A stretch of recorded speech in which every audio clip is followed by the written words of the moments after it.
In this course, we will take you on a virtual tour to see how electrical power is distributed throughout a building. This is defined as the electrical distribution system. These systems are uniquely comprised of a variety of electrical components to meet specific electrical demands. You will learn the function of each of these electrical components and how it relates to the total operation of an electrical distribution system. In our example, we begin with the utility company supplying 13,800 volts from the road to a utility pole in the parking lot. At the top of this pole, you see 3 transformers. These transformers will step down the 13,800 volts to 4,160 volts. This voltage is transferred down the pole through copper wires that are encased in conduit. This conduit travels underground and enters the oil transformer on the high or primary side of its junction box. Let's look at how the oil transformer works. The junction box receives the incoming power on the high or primary side. It enters the transformer through insulated copper connectors.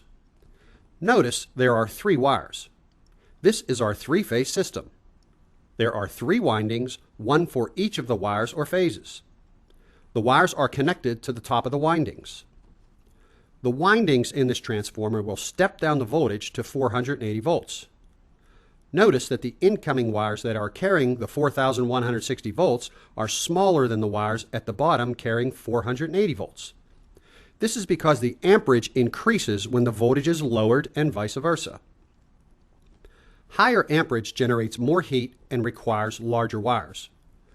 Wires connecting to the bottom of each winding will then return to the low or secondary side of the junction box. From here, the wires will pass through conduit and travel underground to switchgear for further distribution. The oil in an oil transformer is used for cooling. The core is filled with non-conductive oil. In most cases, mineral oil is used. Traveling through fins cools this oil, which utilizes the conduction process. Usually there are no pumps in smaller oil transformers. In addition to fins, some larger oil transformers will have exterior fans with thermostats that blow additional cool air over the fins. Oil transformers are placed on a concrete pad and almost always located outside the facility.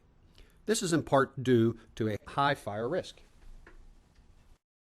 What is switchgear? It's the beginning of the electrical distribution system inside the facility located in an electrical room. It is made up of several sections containing switches and/or breakers. The first section receives the incoming power from the oil transformer. The wires are connected to a main breaker, or in this example, they are attached to fuses. The fuses are connected to bus bar. Bus bar is either made up of copper or aluminum.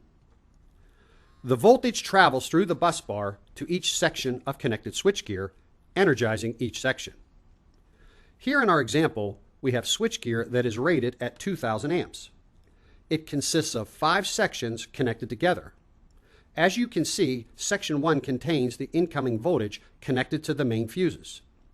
These main fuses protect the downstream electrical equipment within the switchgear from exceeding 2,000 amps. In the event that more than 2,000 amps are drawn, these fuses will open and disconnect voltage. Section 2 and 3 both contain a draw-out breaker.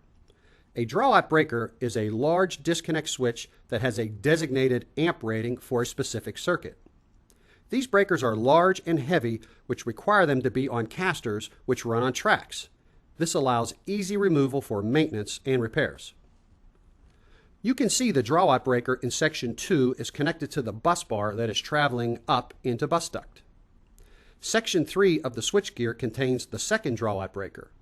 You can see that the bus bar connecting to this breaker is not attached to anything. This is a spare breaker designed for future expansion of the facility. Section 4 contains 6 molded case circuit breakers. These breakers have a lower amp rating than draw-out breakers and are not as heavy. This allows them to be directly bolted to the bus bar.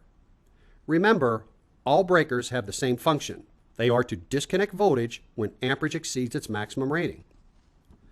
The 5th and final section of this switchgear is empty with a solid or blank panel cover.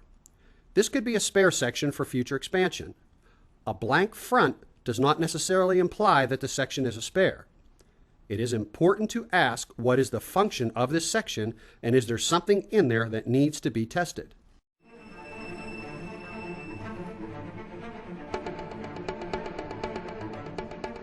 Our draw-out breaker in section 2 is connected to bus duct.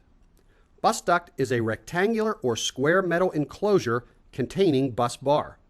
Its purpose is the same as electrical wire and conduit, but is able to handle larger amp ratings. Bus duct is made up of 10-foot sections. Plugs or connectors are spaced every 2 or 3 feet for the purpose of attaching fused disconnect safety switches, which can then supply voltage to designated areas. In our example facility, you see the bus duct rising vertically to the roof. It passes through an electrical room on each floor. These rooms generally house breaker panels, 1 or more transformers, and/or disconnect switches. Power is then distributed throughout the floor. The bus duct reaches the roof to supply power to HVAC systems through a disconnect.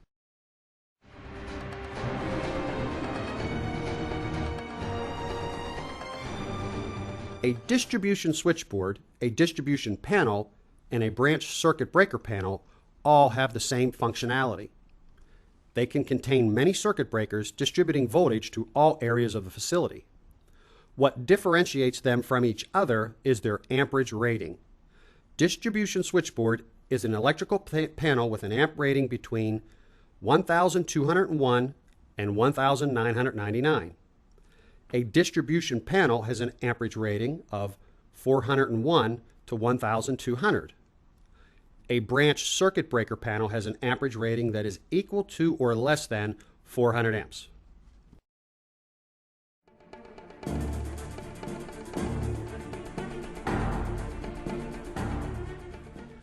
The dry transformer has the same function as an oil transformer.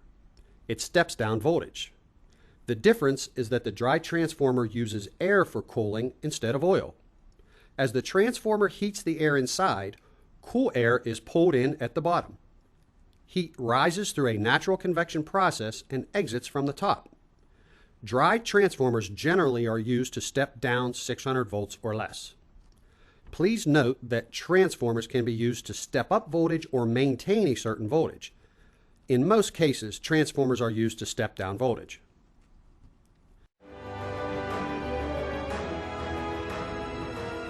An automatic transfer switch monitors the incoming power from the utility. If there is an interruption, it will send a signal to start an emergency generator. Once the generator reaches a desired voltage level, the ATS will switch over to the emergency power. There is a slight interruption in power from the time the ATS switches over to the generator from the utility power. In facilities such as data centers and hospitals where uninterrupted power is very important, a battery bank is in place to provide power until the generator is able to supply the correct voltage. Once the power from the utility is restored, the automatic transfer switch will automatically switch back to normal power. This emergency power generally feeds specific circuits. In some cases, it may supply the entire facility, but this is not the norm. In larger facilities with higher emergency demands, you may find several generators along with several automatic transfer switches. Auxiliary power is also stored in a battery bank. A battery bank is located in a designated room with battery racks that house batteries that are connected together.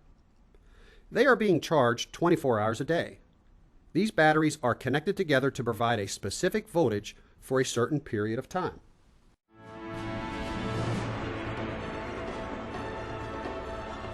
Almost every facility there are electric motors. Motors are used in pumps, machinery, conveyors, elevators, and the list is endless. In order to distribute power to motors, the electrical distribution system has motor control centers, or MCCs. These MCCs are made up of a series of sections. Each section contains buckets. Each bucket is assigned to a specific motor. A MCC bucket contains many things to operate the motor. There can be computer logic boards, or PLCs, transformers, contactors, and other control devices to operate the motor. For the purpose of electrical distribution, we only need to focus on a few components that relate specifically to the electrical. Each bucket has a disconnect switch and a breaker. The breaker is designed to trip if the power exceeds the recommended setting. The disconnect switch is there to manually turn off the power to the motor. There is also a combination motor starter. These consist of the same disconnect switch and breaker, but also has two other features. It has a start-stop switch to manually turn the motor on and off. It also has a hand-off auto switch. When this switch is in the auto mode, it allows another source to control the motor. A good example of this would be a sump pump. A float switch that is switched on by rising water will control the sump pump. The motor will be turned off when water levels go down and reset the float switch to the off position. When this switch is in the hand position, the motor is always on.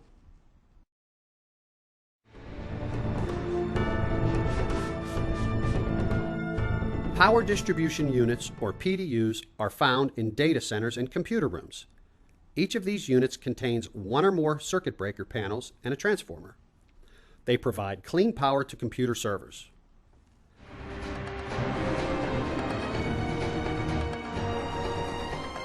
A disconnect switch is nothing more than a switch designed for specific voltages and amperages. There are many different types and sizes. Some disconnects have fuses in them.